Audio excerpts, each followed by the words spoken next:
Pinupuri ka namin, O Diyos, Ama, Anak at Espiritu Santo.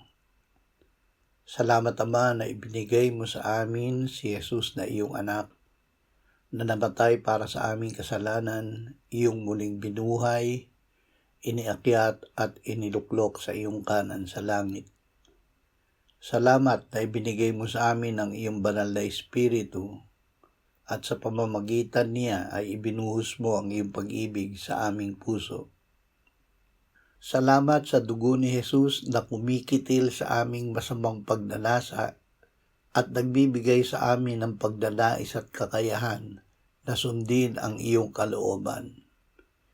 Isinusuko namin sa iyo ang aming buong pagkatao upang ikaw ang kumumpleto ng iyong ginawang pagliligtas at pagpapabanal sa amin sa pamamagitan ng iyong anak at ng iyong banal na Espiritu. Amen.